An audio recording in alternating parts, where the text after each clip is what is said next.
Om Sadashivasamārambhām Om Sadashivasamārambhām Sadashivasamarambham Shankarācārya-madhyamām Shankaracharya Madhyamam Asmadācārya-paryantām Asmad Acharya Paryantam Vande Guru-paraṁparām Vande Guru Paramparam Ishvaro Gururatmeti Ishvaro Gururatmeti Murtibheda-vibhagine Murti Veda Vibhagine Vyomavadvyaptadehāya Vyomavat Vyapta Dehaya Dakshināmurtaye Namaha Dakshinamurtaye Namaha Amanitvam Amanitvam Adambhitvam Adambitvam Ahimsa Kshantirarjavam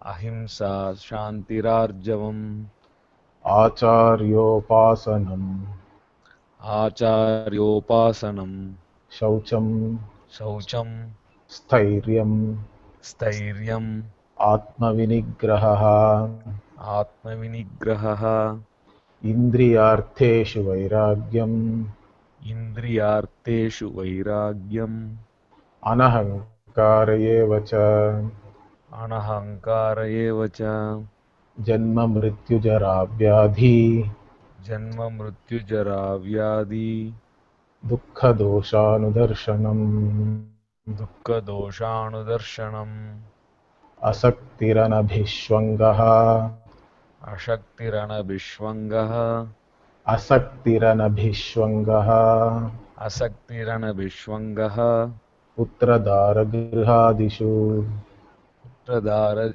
Dihadishu Putradharagrihadishu Putradhara Grihadishu Nityancha Samachittatvam Nityam cha Samachittatvam Ishtanishtopapatishu Ishtaništopapattishu Mayi cha Ananya Yogena Mayi cha Ananya Yogena Bhaktiravyabicharini Bhaktiravyabhicharini Viviktadesha Sevitvam Viviktadesha Sevitvam Aratirjana Samsadi Aratirjana Aratirjana-samsadi Adhyatma Jnana Nityatvam Adhyatma Jnana Adhyatma-jnana-nityatvam Nityatvam Tattvajnanarthadarshanam Tattva-jnana-artha-darshanam Tattva-jnana-artha-darshanam Etadjnanamiti Proktam Etad-jnanamiti Etad-jnanamiti proktam proktam Ajnanam Yadatonyatha. Ajnanam Ajnanam yatato-nyatha. yatathonyatha. Okay, so we were looking at the different values which Bhagavan Krishna has enumerated. So what we chanted, these verses are from the 13th chapter of Bhagavad Gita. Just telling you that the verses which we chanted are from the 13th chapter of Bhagavad Gita, and we were discussing the different values which Krishna is saying.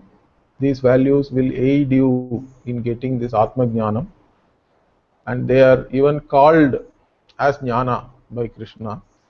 So Etad Jnanam iti Proktam, like that they are enumerated as Jnana or knowledge itself. Here, because they are the, you can say, they help you to get Jnana. So in the Karana Vyutpatti, all these things are also known as Jnana.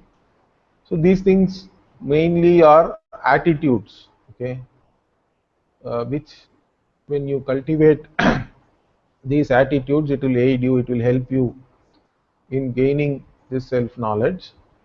That is the whole idea. So in this, the first one we saw was Amanitvam. Amanitvam means the one who does not have Manitvam, okay, is the one who is having Amanitvam. So Manitvam means Atmanaha Shlagaha, like that.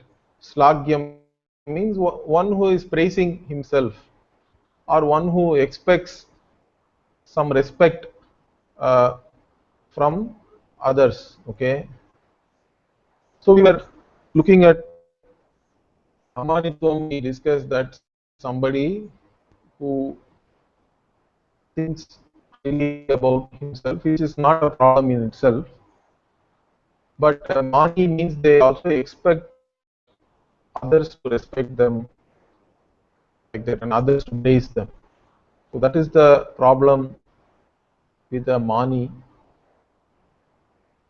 And is this amanitvam as a attitude, if we have, we are going to be more peaceful, because we are not going to be affected by whether others are going to praise us or give us respect. All these expectations, if we don't have from others, then we are not going to be affected by their behavior, and be peaceful in any company with whoever you are, which is a desired outcome, I would say, or desired uh, attitude for you to have, so that you yourself are peaceful with yourself, so that you can concentrate on Shravanam, Mananam, Nididhyasanam, which are the immediate cause for knowledge and also moksha. So all these attitudes, how it helps us in gaining moksha, that's what is the important thing here. So similarly, dambhitvam, also we said, even dambha in general is understood as some sort of pretentious behavior, trying to even tell things about yourself which may not be true, or which, at least a mani is one who has really accomplished something and they are talking on the basis of that. A dambhi is trying to get some praise for things for which that person is not worthy of any praise. So in fact, I was also reading the Shankara Bhashya. Shankara says, Swadharma, for doing your own Swadharma, you are expecting others to praise you, something like that. So for just doing your duty or doing what is you are supposed to do, if you expect others to praise you, or nowadays everybody is expecting some money, correct? Even for doing their duty, you go to a government office. So things like that is a problem. That is the dambha.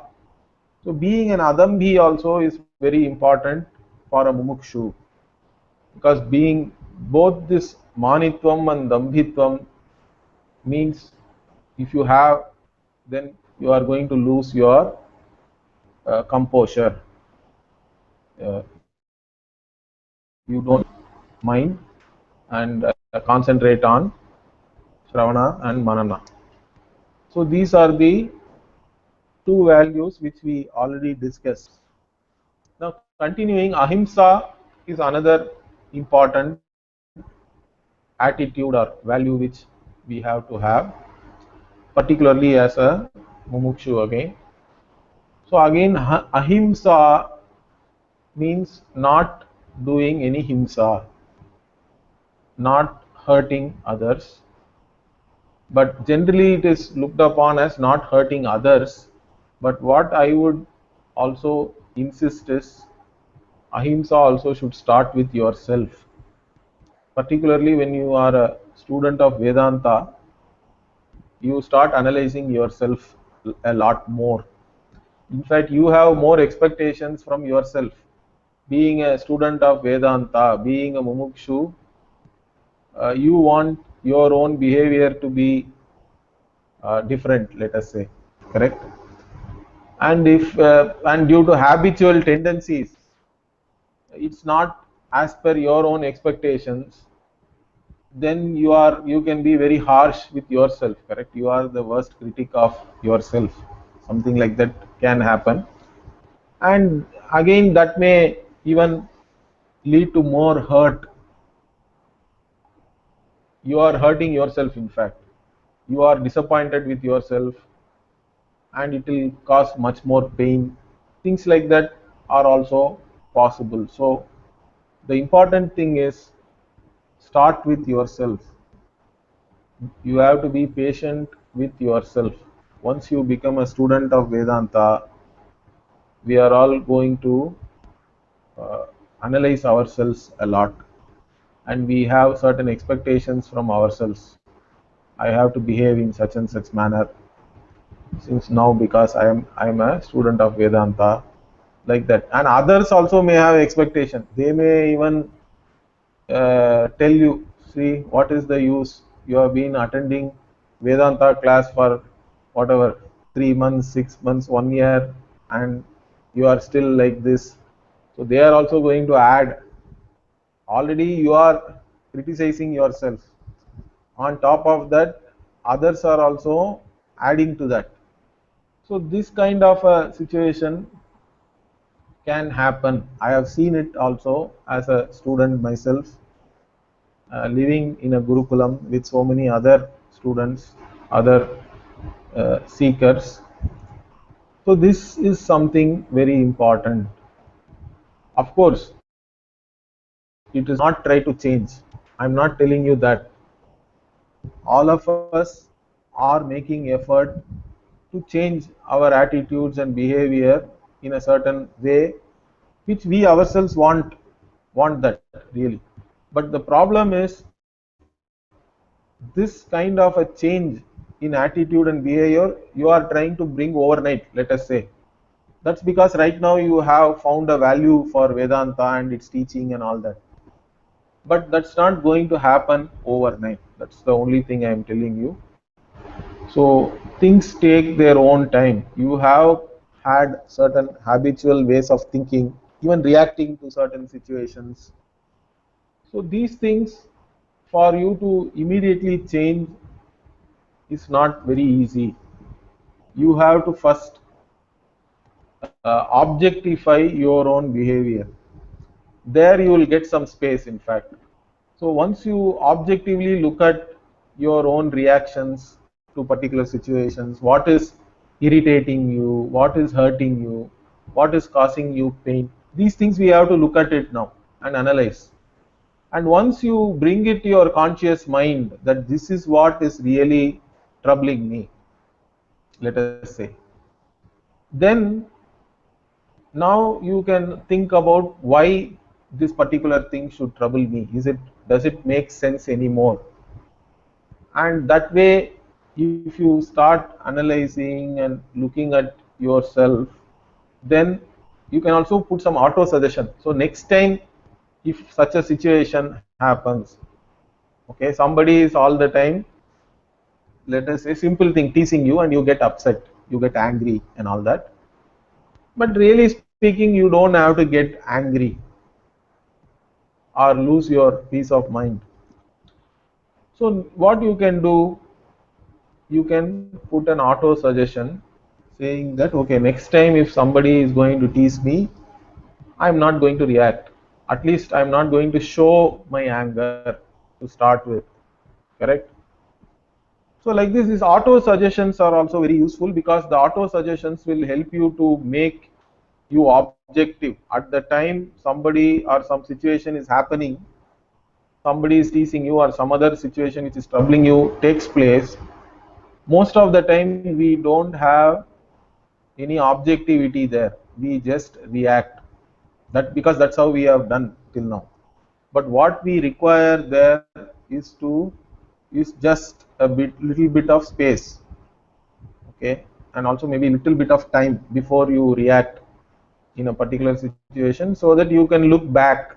You can take a step back and look at yourself, and maybe even use your new insight as a student of Vedanta and say that I don't have to now react in this way. I don't have to do the things in the way which I have been doing all these years, and I can behave differently. So like that, if you are able to do that, then well and good. And that's how we can actually repeat this whatever knowledge which you have gained, whatever insights which you have gained. So those things you have to be able to recollect in a particular situation. See, our problem many times is your knowledge is not useful to you when you need it in a particular situation. Things like that happen, correct? In fact, your reaction also happens. There is no it seems that there is no free will. See, anger also happens. I cannot tell you get angry for 30 seconds now, right now. All of you get angry for 30 seconds. You cannot, because it is not a willful activity. Understand that. So many of our behavior, emotions, whatever, reactions, emotionally we react. These things are not willful. Your will, free will is not involved. In fact, it is long gone. In fact, that's what you have to bring back now. You have to bring your free will into action and not react. So that thing is not very easy to start with. You require certain objectivity. You should be able to objectify your own emotions. You should have certain space to step back and then re-evaluate and maybe behave in keeping with your current knowledge. So that thing is very important, and auto suggestions help you to step back, and it's a very important thing. Or even you can do some kind of a meditation and visualize yourself behaving differently in a particular situation, let us say. So like this, these things are very important. But when you are going through this process, you should also be kind to yourself. So you have to be patient with yourself. Don't cause any more hurt than whatever already others are hurting you in some way, correct? Causing you pain. Different situations are causing you hurt and pain anyway. So you don't have to add to that more. So be patient with yourself. And also here one more important thing is, at some level we have to bring in karma. See, for us this law of karma is our lived experience. Nobody can deny that. Because what we know is that I want something and I am ready to take effort to achieve something. But in spite of my effort, the results are fourfold. This I have even discussed before. So the results can be as I expected, the results can be much better than what I expected, the result can be worse than what I expected, or it can be totally opposite also. So that means what we have to understand is there are so many factors at work other than my own effort in bringing the result. In that, what we call as adrishtam is also very important. So the drishta palam is whatever I am getting the result, correct? And for that I have put an effort which is also drishtam. But in getting the phalam, not only the effort which I have put in counts, but also the adrishta.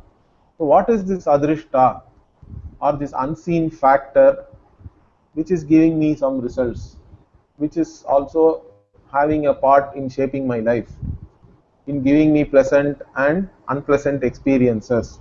So this adrishtam is what we call as punya and papa.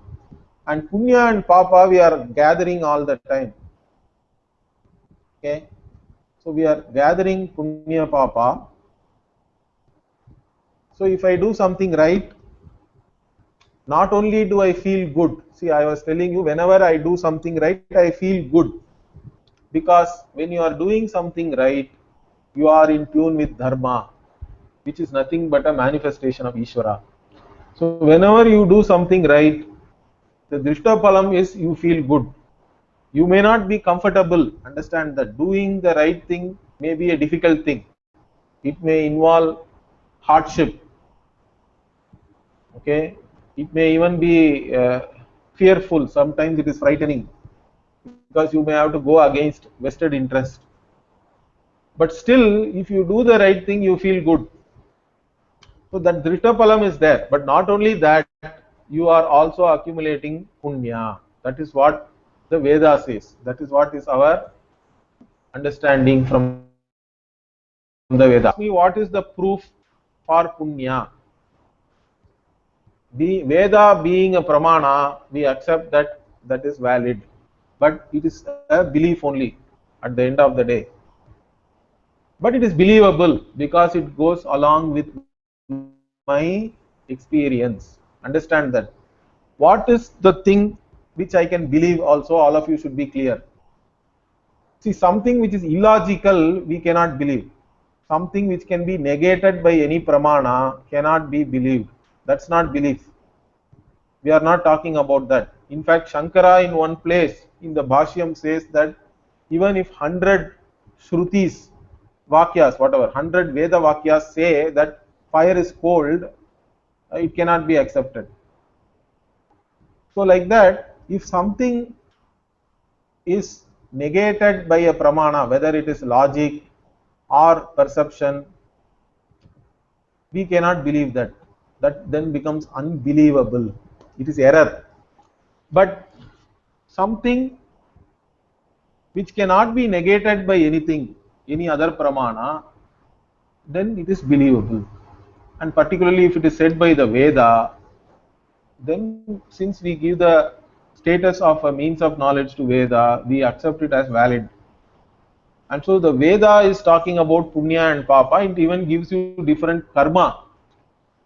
Vaidika karma you can do to gain punya also, to go to Swarga and all that. So the more punya you have, the more pleasant experiences you are going to get in this life and hereafter also. If you gain enough punya, that punya can take you to Swarga. But again, if some religions claim that there is eternal heaven, eternal hell and all that, you are going to burn in hellfire eternally. Why? Because you did not believe me. I am the whatever. I am the prophet of a religion, and if you don't believe me, you are going to burn in eternal whatever hell. Now this eternal hell itself is illogical, because eternal means it cannot start in time. Whatever starts in time has to end with time, because time itself is created. Space time is creation. It's part of creation. So this eternal hell, eternal heaven and all is illogical, so we cannot believe it. It is unbelievable. Understand that. Veda doesn't claim that there is eternal heaven and all that. Swarga is there. But even Bhagavad Gita says, Kshine punye matyalokam vishanti. As soon as your punyas exhaust, okay, so you fall down back into the whatever this mortal world. You come back to earth or you go down to Patala. Jay, sorry to interrupt. One question. So what is the difference here when you say eternal hell or heaven, and what is told as heaven or hell in Vedas? What do you mean? What you are actually meaning, the difference between these two? The main difference is Veda says that you gain these lokas, correct? Bhu, Bhuaha, Swaha, Mahaha, Tapaha and all that. There is a list is given. You can go to different lokas based on your punya. So it is also a result of your punya only, your action. The punya itself we have gained by our action, correct? And after the punya is exhausted, you will come back. Correct? It is not forever. There is no eternal heaven. That's what I am telling. Okay, got it. Once the punya is exhausted, you have to come back. But till then you can have a nice experience. It even tells you that there is a description of Swarga in the Veda. You can read about that. So it's a nice place. Devas, the Devaha are Paroksha Priyaha and all that. So they don't even they can enjoy something even from a distance. Let us say they don't have to actually gain something to enjoy it. Like that, there are some descriptions are there. So what I am telling you is, we have to believe in this papa and punya, because our experience also goes along with that. And again, Veda also is talking about it. So there is something called adrishta, and this adrishta is having a role in my life. But again here if you look at it, this karma or adrishta is there in three ways. So we talk about what is known as sanchita karma. Okay. So sanchita karma means all your accumulated papa and punya, all the accumulated adrishta over a period, whatever anadi lives and deaths have happened, correct? Anadi, it is anadi really. So that is like the infinite. But that sanchita karma is there. All the accumulated karma is there for each one of the jiva. Out of that, some karma only is going to exhaust in this particular life which you have started, correct? So that is karma. Prarabdha karma means the karma which has started fructifying in this life. That's why many of the important things in your life, they are all as though predetermined only. Understand this.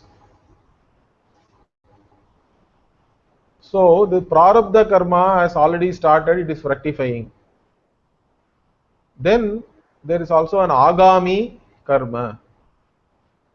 In this life also you have done so many things, you have gained papa, punya, they have to fructify later, correct? So some of which will fructify in this life itself, some of which is going to fructify later.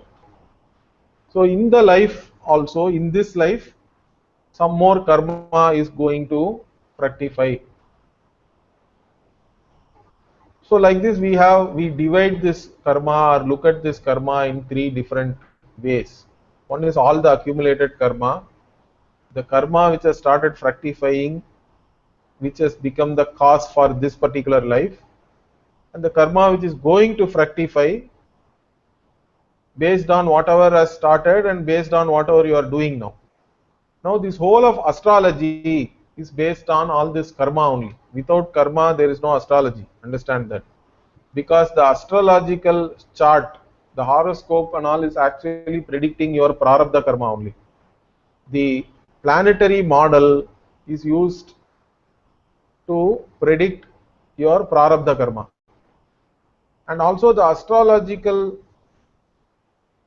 treatises ask you to do some parihara always, correct? They ask you to do additional karma. Every astrologer will tell you go to this temple, go to that temple, read this stotra, or do some punya karma like donating something to somebody. All these things they do. They tell you, correct? They tell you to do some puja, or they tell you to do some dharma karya. Now, why? Because they want you to modify your prarabdha karma, because according to your current, at the time of your birth, whatever the prarabdha karma has started, according to that something can happen. Means then they are trying to give you, tell you that you do something to neutralize. So we have our free will in two ways.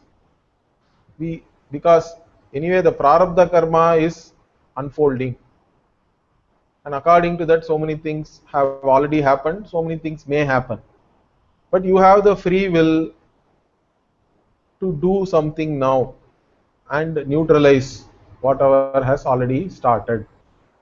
You cannot stop whatever has already started. That is going to anyway come, but you can neutralize that. It's like the general example in the shastra is that already the arrow has left the bow, correct? So that force, you cannot do anything now. You have forcefully sent an arrow from the bow, that force has already started, and but what you can do now is maybe you can send another arrow and change the course of the original arrow. Is that clear? So that is the kind of thing when we talk about this prayaschitta karma or some parihara, those things are all actually trying to change the course of the prarabdha which is already rectifying. So this whole astrology, if you look at it like that, will make sense. So that's why astrologers also do not really, they cannot predict your future completely, because they only go by the prarabdha. But if you, and they also in fact help you to change it. And one problem with astrology is that after doing all the parihara, if you say nothing has happened, sometimes you feel, I did all these things, nothing has happened, means that's the thing. In fact, nothing happened is the best thing. Because if something had happened, it would have been worse. That's the whole idea of doing this prayasita and parihara and all that.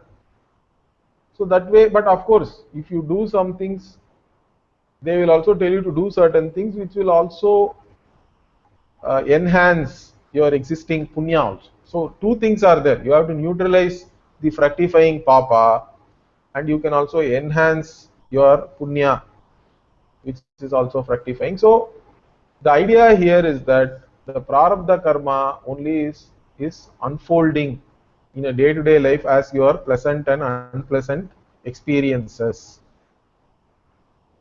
Now, why am I talking about all this karma and all that is, you have to first accept yourself even as an individual. Understand that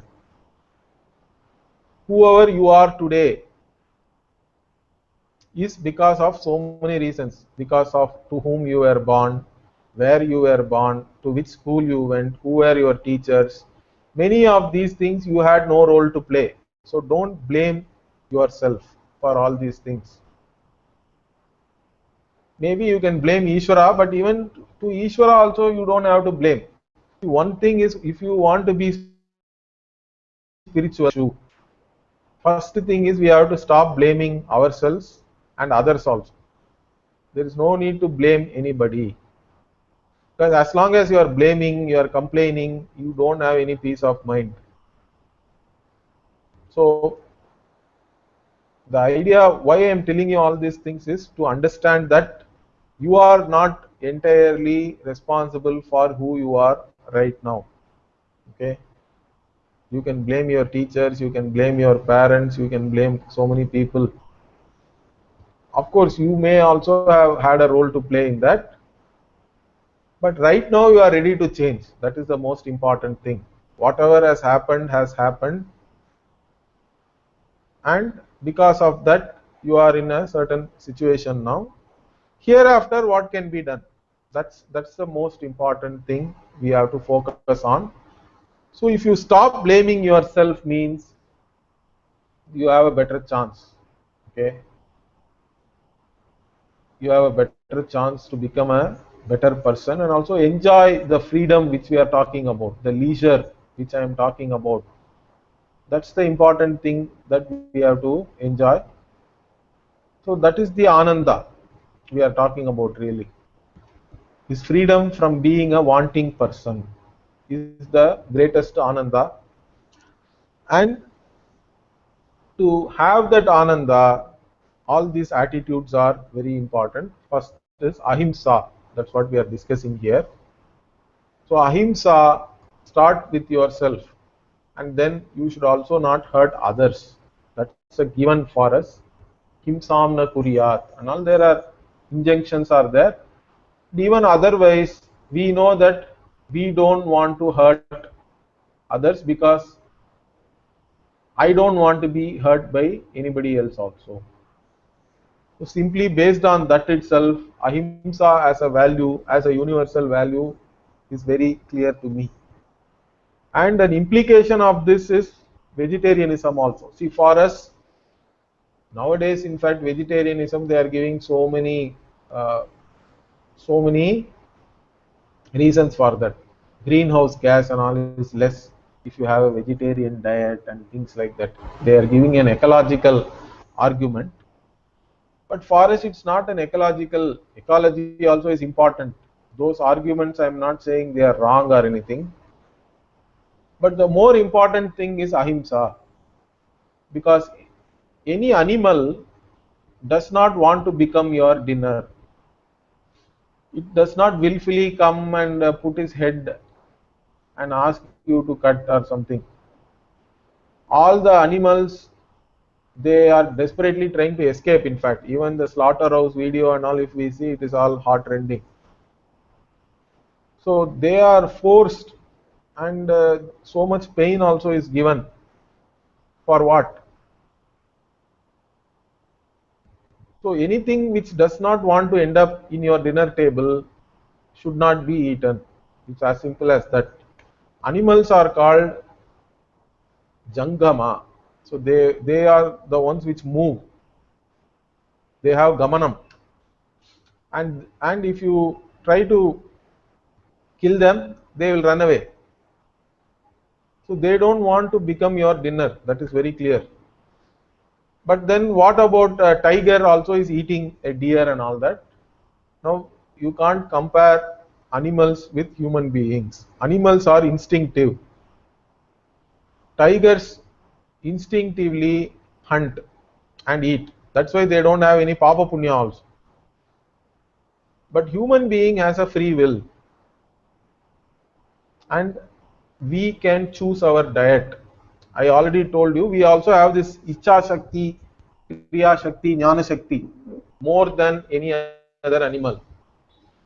So we can desire for different types of food, but we can also choose the least harmful, in the sense that the food which is causing least harm to other organisms, other living beings. So we can choose that. We have a free will, and that's why sthavara means that which stays in one place. Plants are all sthavara. Jangama means that which runs away, that doesn't stay in one place. Now sthavara only we have to eat. In fact, even in Taittiriya Upanishad, Oshadibhyaha annam, annat purushaha, like that, there is a sentence is there, Vakya. So annam is from Oshadhi. So Oshadhi means plants only. From the Aushadam and all, you may have heard the word, Sanskrit word Aushadam, for medicines. Because most our Ayurveda is all herbal. Our medicines are all not, even medicines are not coming from any animal sources by killing animals and all that. They are all mainly herbal. They come from plants only. So that which comes from Oshadhi is called Aushadam. So Oshadibhyaha annam. Annam also, food also comes from plants only for us. Because plants, there are two things are there. Plants stay in a place, and they are not as evolved as an animal to feel pain. And many times we can even have plant-based food without killing the plant itself. We don't have to essentially kill the plant. Some people are there, they eat a fruit and make sure that the seed is also deposited somewhere where it has chance of germinating. So I know of some people who don't eat any grains also, because grains are all seeds. So they will eat only fruits, milk and things like that, and the seeds they won't eat, because seed also is a life form. Of course, if you want to lead such a lifestyle also, it is it is laudable, correct? It is worthy of applause. But all of us may not be able to lead such a life. But at least plants we can eat, because plants are not the same as animals. They anyway they will die. See, when we harvest even rice, when we are harvesting, that plant is almost matured, correct? It's going to fall down. At that time we can harvest it. So we are not causing any pain or anything. They don't feel the pain. They don't have a nervous system like an animal. So this is very important. Ahimsa means, as an implication, vegetarianism also will come into the picture. So if you want to lead a less uh, harm causing life, then become a vegetarian. That's a choice which we can make. Okay, so that's an important thing. So ahimsa is something, a value and attitude which we should have. Of course, for us nothing is absolute. Understand this. So ahimsa also is situational only. As far as possible, we'll follow ahimsa. Because in fact even that is recognized in our shastra. See, if you look at our we have daily prayers, okay. So some of these prayers, why they are there is because, let us say, in those days for cooking they were using firewood, correct? And when you are burning the firewood, you will not be able to remove all the living beings which are there within the wood. There may be some worms, some other living beings which are living within the wood, within the bark and all that. Okay? Or you are walking and you may walk over a few ants. You may not have noticed them. So like this we do kill. Or there are mosquitoes are there, what do? Of course you can go into a net, which is the least non-violent way of protecting yourself from the mosquito. But many times we have to, even when we are doing agriculture, we are killing so many animals and all that, correct? So many uh, organisms. So we have a prayer for that. In fact, that's the best we can do. So we cannot entirely lead a life without killing another being. That's the reality. Even when you breathe, they are saying so many microorganisms are dying and all that. Even if we don't go to that level, some small organisms, insects and all, are dying anyway because of whatever activity we are doing. So there are prayers for that also. So in our everyday prayer, we have to pray for all these organisms which are getting affected by us. That is there. There is a Bhuta Yajna also is there for that. The Pancha Mahayajna. So this kind of an attitude, that we recognize what is happening, is very important. And even though we may not be able to avoid everything, we have to recognize what is happening and maybe do at least a prayer for that. That's an important thing. That's a attitude which we should have. So ahimsa is very important that way. So even if you are not able to overnight follow all the things which you want to do as a ahimsa vadi, start somewhere. Okay, so you can start and change there also. So that should not be a problem. So ahimsa, again, the less harm you are causing others, you are also going to be peaceful. Again, that's an important thing.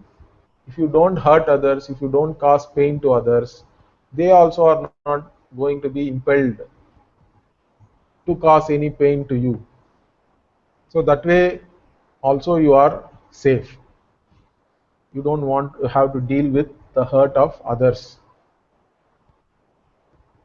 So ahimsa as a value is very important. In fact, ahimsa can be talked at many levels, correct? Even in words also we have to be as much as possible. We should not say things which are hurting others. But again, that may not be always possible.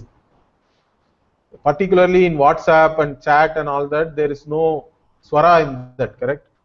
You type something. That's where swara prakriya. See, in Sanskritam grammar, we have something called swara prakriya.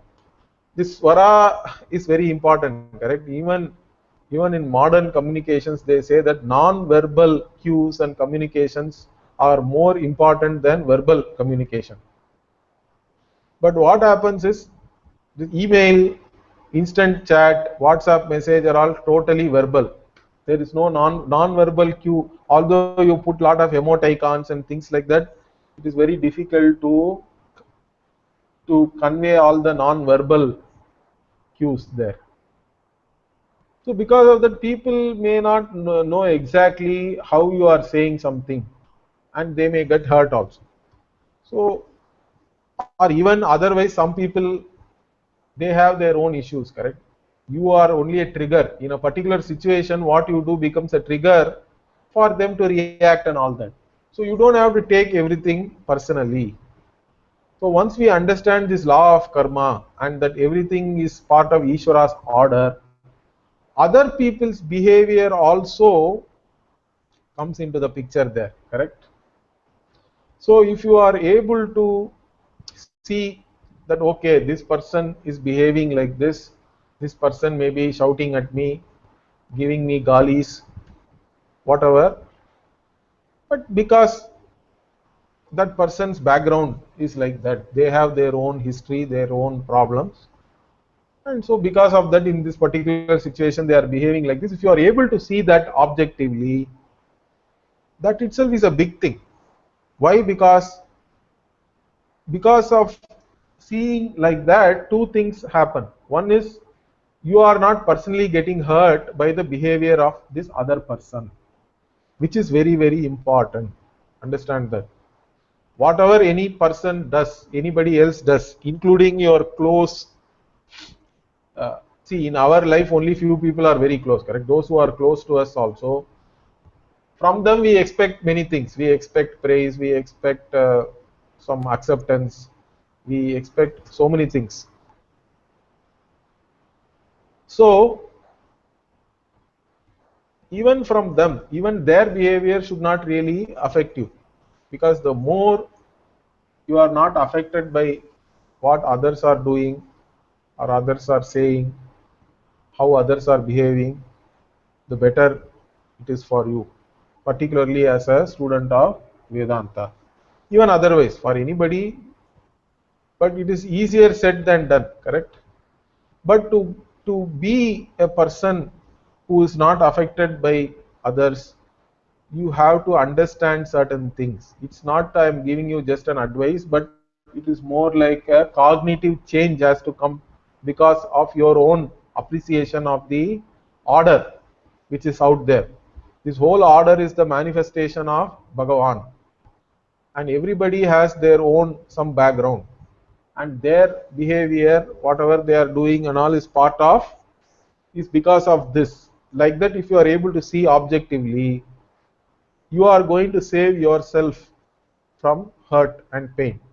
The other thing is, that doesn't mean you have to be passive. I'm not telling you you don't take any action. If somebody is shouting at you, you can shout back and say, stop. You don't have to shout at me. You can tell that, but you don't have to tell that as a reaction, as a hurt. You are hurt, and and after getting hurt, if you shout back, that becomes worse. But if you are sternly talking, even that, I have seen myself personally, even those who are very angry, they cannot get angry at you if you are not reacting to their anger. Their anger also dissipates. Because if you are matter of factly, if you are able to behave even with them, if you are able to do that, then it will change the other person also. It does change. So this is very important. You can help the other person to change, and you can also be free from this hurt and pain and all that. So for that, we should be able to see this order. There is a psychological order out there because of which people are behaving in such and such a manner. And there is also a law of karma which is operating in everybody's life. Everybody has their own prarabdha karma, because of which they have undergone their life in a particular manner. And that psychological behavior, whatever is there, is also part of that order only. That law of karma is also part of Ishvara's order. So if we are able to see that, then you can harm others less. Okay, and you can also protect yourself from others harming you. So this is very important.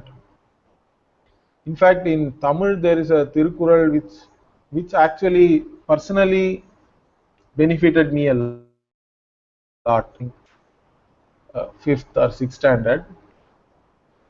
So there is a Tirukural. Tirukurals are all couplets in Tamil. So one Tirukural says, Tannaitan Kakin Sinam Kaka. Avakal Tannaiye Kullum Sinam. So what does it say? It says if you have to protect yourself from your own anger. Because if you don't protect or have mastery over your anger, it will kill you. Your own anger will kill you. That is the Tirukural. So which is very meaningful, correct?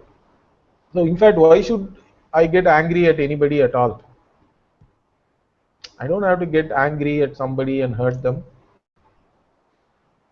See, if somebody, whatever they say is true, then we have to accept that and do whatever we are supposed to do. Or whatever if they are saying is false, then we don't have to worry about it, correct? Really, they are telling something wrong. Maybe we can try to explain to them why they are wrong. But other than that, in both cases, you can take some action, but you don't have to become angry at anybody. So once you are free from anger, even ahimsa and all becomes quite natural. You don't have to really, if you are not reacting in a particular situation emotionally, then you can act according to your values. See, you also, many times we compromise our values because of how we emotionally react in a particular situation. So that particular point only I am trying to focus right now is what we have to learn to be objective. We have to be able to objectify our own emotions and see whether a particular emotion is appropriate in a particular situation or not. I am not saying that you should not show any emotion at all. If we cannot emote, then we are not human beings. So we have love, we have to show kindness, we have compassion. So many things are there, emotions are there, but we should not be drowned in our own emotions. That's the important thing. We should be able to objectify and deal with our emotions properly. If you are able to do that, then you can lead a life of values. That should not be a problem. Understand? Because then you are acting. You are not reacting. When you are reacting, you don't have access to your own insights and knowledge. But when you are acting in a particular situation,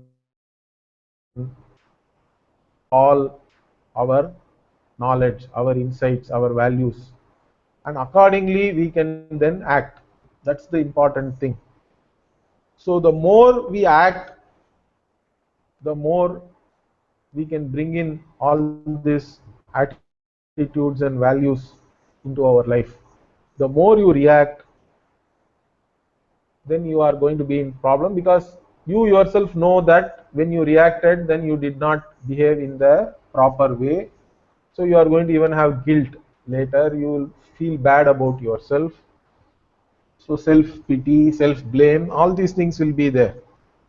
So to avoid all that, we should be able to objectively look at ourselves, our emotions, and in a situation, if you are able to use all the knowledge, all the right attitude which we are right now cultivating, then that will help you. That will help you. That is going to help you even in the normal transactional life. Okay, in the vyavahara also, you will become a better person. You can achieve more. But that's not our focus here. Understand that. Our focus is, as a mumukshu, I should have a mind which is available for this self knowledge, which does not have any conflicts. Is that clear? So that is the kind of mind. More than mind, the individual. As an individual, I should have a certain freedom. Even at an individual level, I should be free to pursue moksha, to pursue this knowledge. Because at the end of the day, mind also is only a karana. It's only a means, correct? So the ego is more important. So with all this attitude, we should have an enlightened ego. That's the important thing. Because the knowledge itself is for whom? There is a question like that. And ignorance also is for whom? Knowledge and ignorance is for only that person who is asking the question, correct? So that is the individual, the jiva. So the individual, as an individual, you should have leisure to pursue this knowledge. And once you develop all the right attitudes and you are able to act based on this, all these, then you are going to have, as a person, you are going to be leisurely, peaceful, and that is going to help you in gaining this self knowledge. So that is the important thing. So again, the important point here is what? All these values are very valuable to you. That's what you have to understand. So if the value of a value is valuable to you and you are appreciating that, then your life will become spontaneously dharmic, correct? You don't have to struggle. Of course, initially it's going to be a struggle because you are getting out of certain habitual tendencies and behavior. But even that should be a pleasant process. So the more you are able to change for the better, then it will keep on aiding you. So it's only the once you start, then these things will become easier. But important thing is you should have patience with yourself and don't blame yourself. That's the important thing again here. So if you want to change, help is always available. Understand that. And you should start with yourself, and slowly others also will get it. Like once you change, many times it is also going to affect how others will behave with you, others will treat you. Just because you emotionally react and angrily shout at somebody, they are not going to change. In fact, they will have worse impression about you. They won't have any respect. But if you start behaving differently, you will notice that even others, how they treat you, how they behave with you also will definitely change, which also will be normally for the better only. Okay. So this particular thing, what we discussed today, the most important thing for me is appreciating that everything is Ishvara's order, including your own psychological makeup and others' makeup, their background, history, all those things. And once we are able to appreciate that and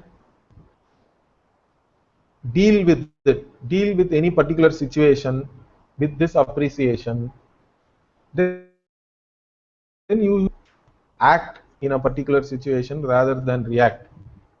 And when you do like that, you are going to lead a life of ahimsa, both to yourself and to others. Is that clear? So that is the important thing. And so we will close it with this today. We will continue with the other values in the next lesson or next class. Om Purnamadah Purnamidam Om Purnamadah Purnamad Purnamidam Purnamidam Purnat Purnamudachyate Purnat Purnamudachyate Purnamudachyate Purnasya Purnamadaya पूर्णस्य Purnasya पूर्णमादाय Purnamevavashishyate पूर्णमेवावशिष्यते। पूर्णमेवावशिष्यते।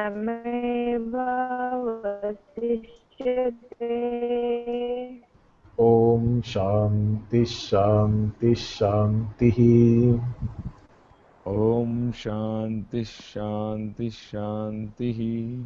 हरिः ॐ श्रीगुरुभ्यो नमः। ॐ शान्ति। हरिः हरिः ॐ ॐ श्रीगुरुभ्यो नमः। श्रीगुरुभ्यो नमः। हरिः ॐ। ॐ हरिः ॐ। हरिः ॐ।